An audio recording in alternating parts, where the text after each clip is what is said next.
Nu știu dacă m-am zis, dar Bali nu e pentru oricine. De ce? Și mai exact, de ce nu e pentru oricine? Dacă ești o persoană care îi place luxul, opulența, Instagram, chestii, nebunii, nu prea e aici de tine. Și o spun în sensul că aici vei vedea cel mai probabil imagini cu un impact puternic emoțional. Vei vedea foarte multe discrepanțe între bogăție și sărăcie, vei găsi aici un peisaj extraordinar, dar un nivel de trai foarte, foarte jos și cumva te va mișca lucrul ăsta. Vei găsi foarte multă agitație, deci dacă îți dorești cumva să găsești liniște, nu aici nu este locul potrivit.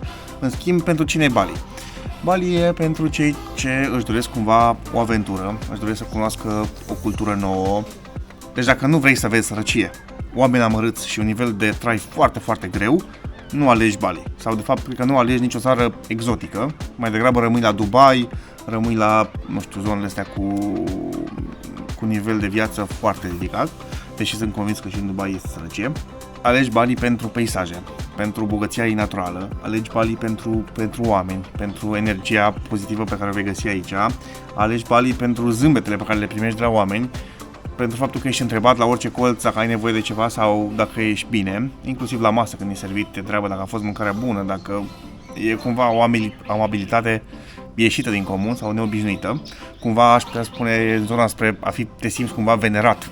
Nu știu dacă e cuvântul potrivit, dar așa te simți. Chiar dacă Bali e o destinație exotică, prețurile de aici sunt unele foarte mici în comparație cu Europa.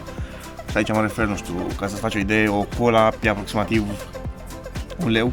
Un suc natural de mango sau orice fruct exotic de aici e aproximativ 5-6 lei maxim.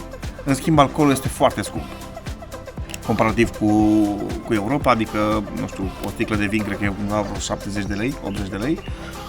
Am văzut o bere Corona în supermarket, este 20 de lei, cam așa. Acum îmi dau seama că sunt bronzat pe față ca ultimul tractorist. Tot ce ține parte de mâncare și tutun le vei găsi foarte ieftin. Practic, traiul de zi cu zi pe care l-ai avea la noi în țară este mult mai ieftin, de fapt, decât ceea ce vei găsi la noi. Așa că nu mai puneți doar pozele frumoase din Bali, pentru că acum știu că când ați pus poze frumoase din Bali, ca să ajungeți în locurile alea frumoase, ați trecut într-o sărăcie cruntă și alea nu le-ați pus, v-am văzut.